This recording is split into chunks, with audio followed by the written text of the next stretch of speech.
фасли тобистон гармиҳои зиёд дорад, ки инсонро водор месозад то баҳри бартараф намудани гармӣ ба обозӣ машғул шавад. дар кадом шароит ба обозӣ машғул шудан аз ҳар шахс вобастагии калон дорад. дар ин баробар дар гармии фасли тобистон организми инсон талаб мекунад, ки ҳатман ба обозӣ машғул шуд, вале риояи талаботи обозӣ ҳангоми фароғату истироҳат масъалаи аввалин дараҷа дониста мешавад, то дар раванди обозӣ ҳодисаҳои нохуш ба амал наояд. лекин мутаассифона имрӯзҳо аксари обозикунандагон ва ё шиноварон қоидаҳои бехатариро сарфи назар мекунанд, ки дар натиҷа ҳодисаҳои нохуш ба монанди ғарқшавӣ ва ба марг омада расидан ба қайд гирифта мешавад.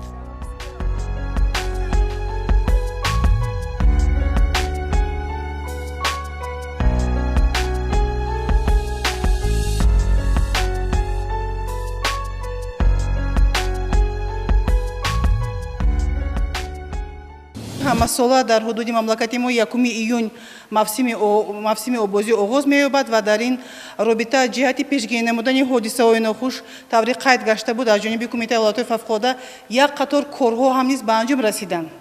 ва ғайр аз ин бояд қайд намуд, ки албатта яке аз самти афзалиятноки Кумитаи ҳолатҳои фавқулодда будани корҳои пешгирикунанда ва ҳифзи саломатии шаҳрвандон мебошад. соли ҷорӣ низ ҳолати ғарқшавии кӯдакон ва наврасон дар иншоотҳои обӣ ташвишовар ба шумор меравад. аз аввали сол то ба ин ҷониб зиёда аз 65 нафар шаҳрвандони Тоҷикистон ба ғарқшавӣ дучор гардиданд, ки зиёда аз 36 нафари онҳоро кӯдакон ва наврасони то 17 сола ташкил медиҳанд.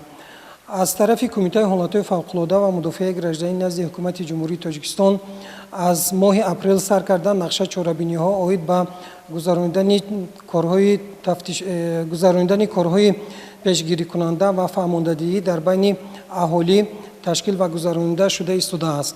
ҳамчунин аз 12 июн сар карда нақшаи пурзур намудани корҳои фаҳмондадиҳӣ ва ташкили ситод оид ба пешгирии ҳодисаҳои ғарқшавӣ ва пурзур намудани корҳои фаҳмондадиҳӣ таъсис дода шуд, ки ин ситод дар вилоятҳо ва шаҳру ноҳияҳои кишвар низ таъсис дода шудааст.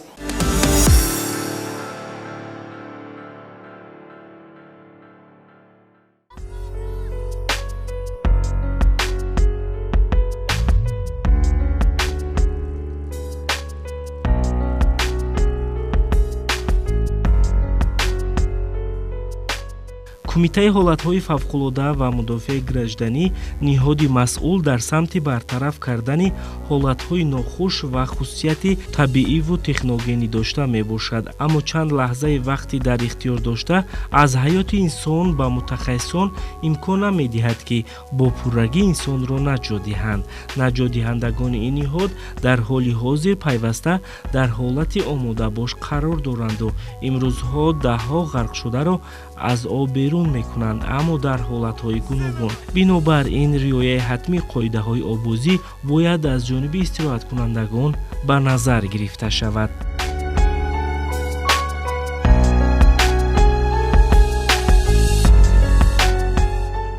агар ба соли гузашта мо риё оварем, пас омор нишон медиҳад, ки дар 6 моҳи соли 2022 дар обанборҳои ҷумҳурии Тоҷикистон мутаассифона 84 нафар шаҳрвандон ғарқ гаштанд, ки аз ин шумора 46 нафараш кӯдакон ва наврасон то синни 16 сола буданд. яъне агар муқоиса кунем, пас соли гузашта шумораи ҳалокшудагон дар худи обанборҳо зиёд аст ва ин ҳам нишондоди он аст, ки имсол корҳо пурзӯр гаштанд, гарчанде ки ҳарорати ҳаво назар ба соли гузашта 1 дараҷа баланд гаштааст.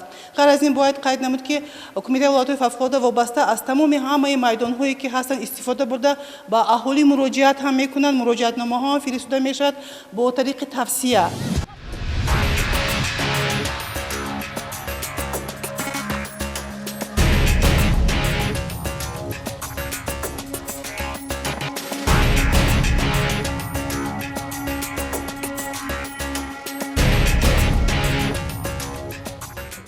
чуноне ки муқаррар шудааст, обозӣ танҳо барои одамони солим фоидабахш буда, пеш аз ҳама ҳатман бояд аз назари духтур ҳар шахс гузарад. қоидаҳои обозӣ муқаррар менамояд, ки аввалин бор бояд дар ҳавои офтобӣ бешамол дар ҳолати ҳарорати ҳаво 20-23 дараҷа гарм ва ҳарорати об 17-19 дараҷа гарм будан обозӣ намудан мумкин аст. вақти хубтар барои шино давоми шабонарӯз соати 8 то 10 саҳар ва 17-18 бегоҳ, на барвақттар аз 1.5 соат пас аз истеъмоли ғизо мебошад.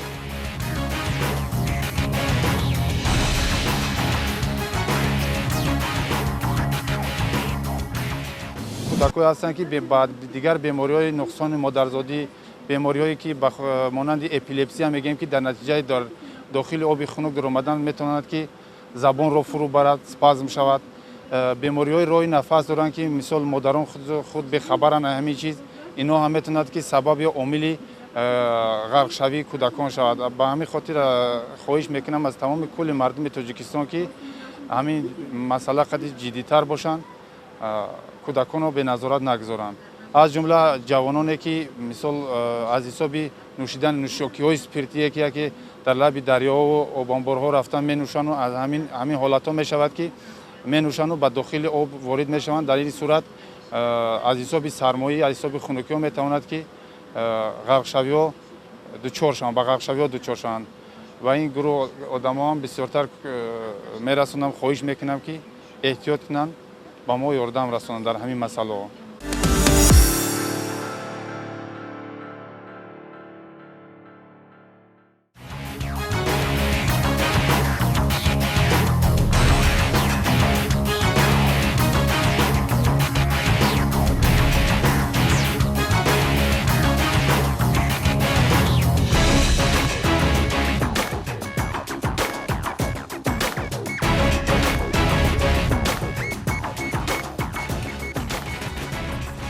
корҳои фаҳмондадеҳии мутахассисони кумитаи ҳолатҳои фавқулодда ва мудофиаи гражданӣ назди ҳукумати ҷумҳурии Тоҷикистон то мавсими обозӣ ва дар давраи обозӣ гузаронида мешавад, то ғарқшавӣ миёни аҳолӣ коҳиш ёбад. тибқи таҳлилҳои коршиносон, қисми зиёди ғарқшудагони соли ҷорӣ кӯдакони то синни 18 мебошанд. ҳатто то синни 4 сола, синну соли то 11 сола, ки бояд сари ин масоил падару модар андеша кунад. чӣ гуна кӯдаки 4 сола обозӣ меравад? ин маълум мекунад, ки беаҳамиятии волидон ва хунукназарӣ нисбати тарбияи фарзанд то ҳанӯз ба назар мерасад, ки кӯдакони синни хурд дар омори имсола дохил мебошанд.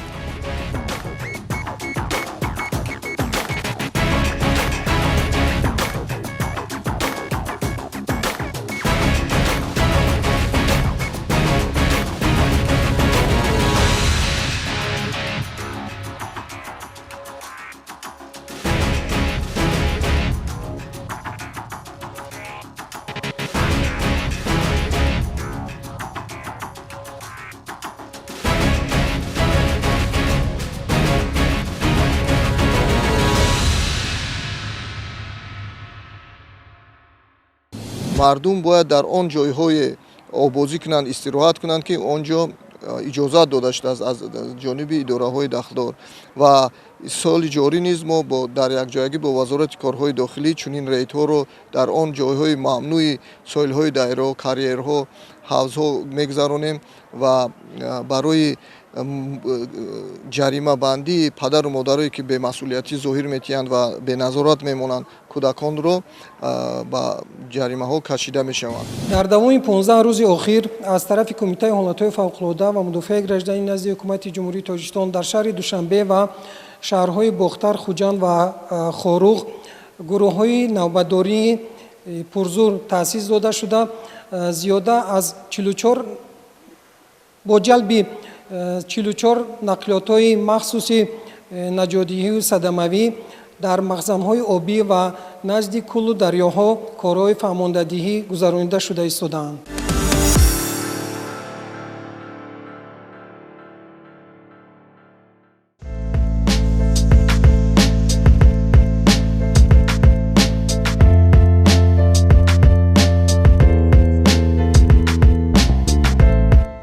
айни замон ки давраи таътили мактабачагон аст, бештари вақти худро наврасону ҷавонон бо овозӣ ва ё худ шиноварӣ мегузаронанд.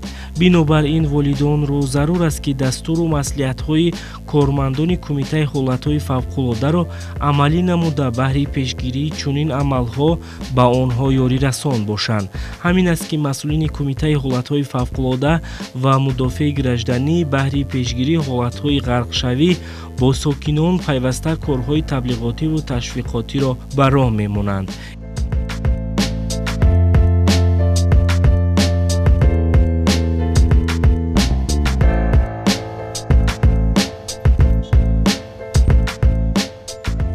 аз тарафи кормандони мо корҳои фаҳмондадии мунтазам гузаронида шуда истоданд, вале мутаассифона ба ин нигоҳ накарда то ҳол ғарқшавиҳо ба назар мерасанд. сабабҳои ғарқшавии гуногун ҳастанд. яке аз сабабҳои асосӣ ин беназорат мондани кӯдакон ва наврасон аз тарафи падару модарон мебошад, ки дар вақти таътил онҳо аз мактаб дур монда бо ҳар гуна корҳои беҳуда ва дур мондан аз назорати падару модар ва аз устодон мемонанд ва худсарона ба махзанҳои обӣ рафта сабаби ғарқшавии онҳо мегардад. сабаби дигар ин риоя накардани қоидаҳои обозӣ мебошад. чунки дар фасли тобистон, дар вақте ки ҳаво бениҳоят гарм аст ва онҳо якбора аз ба махзанҳои обӣ ворид мешаванд ва ин сабаб мешавад ба ғарқшавии онҳо. яъне кашишхӯрии мушакҳо дар вақте ки ҳарорати бадани кӯдакон гарм аст ва якбора ба оби хунук медароянд, дар ин ҳолат организми онҳо тоб наоварда кашишхӯрии мушакҳо суст мешавад ва онҳо ба ғарқшавӣ дучор мегарданд. дигар сабаб ин дар махзанҳое ки барои обозӣ пешбинӣ нашудаанд аз онҳо истифода мебаранд. яъне дар дарёву каналҳое ки равиши об хело тез аст ва аз он истифода менамоянд ва ба равиши об тоб наоварда ба ғарқшавӣ дучор мешаванд.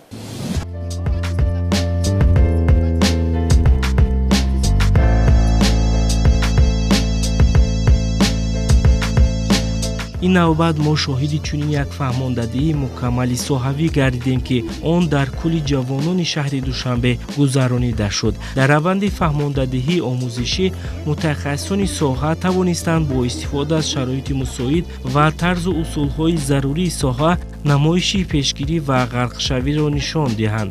гуфтанд зарур аст ки чунин иқдом метавонад дар самти коҳиш додани ғарқшавӣ ва пешгирӣ аз ҳолатҳои фавқулода мусоидат намояд. боиси таъкид аст ки кумитаи ҳолатҳои фавқулода ва мудофиаи гражданӣ сокинонро ба риояи қоидаҳои обозиву шиноварӣ даъват менамояд ва аз волидон талаб мекунад ки фарзандони худро беназорат намонанд, шиноварӣ омӯзанд ва дар соҳили обҳо фарзандонашонро танҳо ва беназорат нагузоранд. инчунин дар маконҳои ношинос обозӣ карданро ба фарзандон иҷозат надиҳанд, зеро дар ин гуна мавзеъҳо аллакай нишонаҳои огоҳкунандаи мамнӯъ будани обозӣ овезон карда шудааст. аксари калонсолон ҳангоми мастӣ вориди об мешаванд ва дар натиҷаи риоя накардани қоидаҳои обозӣ ғарқ мешаванд, ки ин самт низ ташвишовар аст.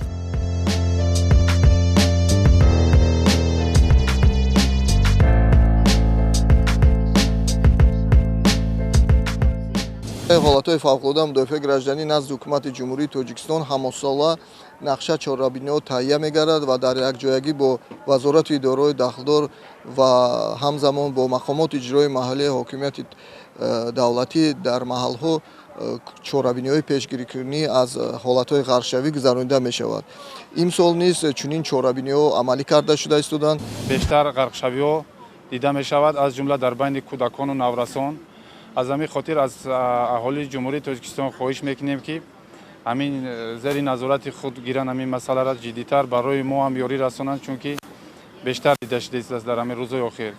баъд масъалаи дуюм ҳамин аст ки фасли гармоӣ омадааст, не ки обҳо аз сабабе ки хунук ҳастанд, мардум ба ин чиз уқадар диққат аҳамият наметиҳанд, аз ҳамин ҳисоб дохили об мешаванд ки мувофиқи қоидаи медисина бояд ки гармии об на камтар аз 20 дараҷа боло бояд бошад.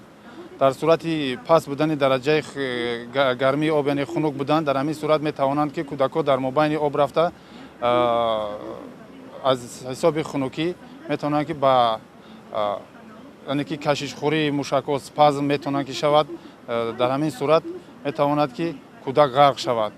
ино вобаста аз ин обанборҳое ки дар мо ҳозир қарор доранд ҷойҳои муайян шудагиҳанд ки дар ҳамун ҷойҳои муайян бояд ки обозӣ кунанд. дар сабабе ки беназорат мемонанд дар ҳамин суратҳо аз ҳамун ҷойҳои муайян шуда берун баромада ба чуқриёт даромада дар сурат ғарқшавиҳо бисёр мушоҳида шуда истодааст.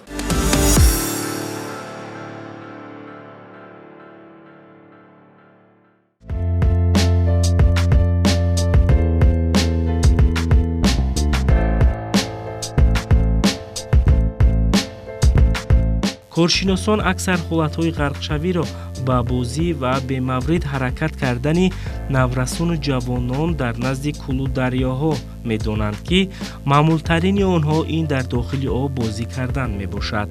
амалҳое ба мисли дасту пои ҳамдигарро доштану кашидан ва дар об партофтани ҳамдигар боис мегардад ки ҳамон шахс ғарқ шавад.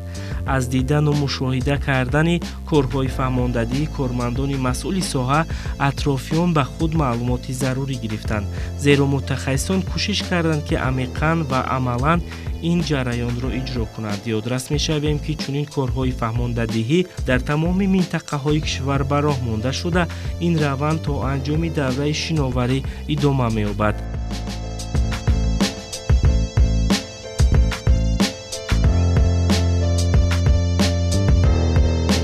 ба падару модарон бори дигар мехостем таъкид кунему муроҷиат кунем ки дар ин рӯзҳои таътили тобистона фарзандони худро беназорат намонанд ва танҳо дар он ҷойҳои истироҳату обозӣ кунанд ки унҷо мамнӯъ нест ва иҷозати идораҳои дахтор дар он ҷо дода шудааст ва наҷотдиҳандагони кумита ҳам касбӣ бошад ё ки идоравӣ дар он ҷо хизмат менамоянд. ба кулли аҳолӣ муроҷиат карда хоҳиш менамоем, махсусан ба волидайн ҷиҳати пешгирӣ намудани ин гуна ҳодисаҳо албатта бояд ки кӯдакони худро беназорат нагузоранд ва аз ҳама муҳимаш айни замон таътили тобистона аллакай ҳукмфармост ва мо хоҳишмандем ҷиҳати пешгирӣ намудани ҳодисаҳои нохуш ва ҷалб намудани фарзандони худ ба корҳои муфид ва самаранок хоҳишмандем он истироҳатгоҳҳое ки айни замон фаъол ҳастанд аз онҳо истифода баранд, чун дар он ҷо нақшаи корӣ ва нақшаи рӯз пурра аллакай таҳия шудааст.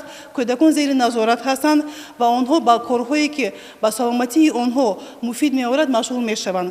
ва бори дигар мо ба аҳолӣ муроҷиат карда хоҳиш менамоем дар ҷойҳое ки мамнӯъ аст дар он ҷо обозӣ накунанд, кӯдакони худро беназорат нагузоранд ва албатта ба кӯдакони худ бояд ки рафтори дурустро нишон диҳанд.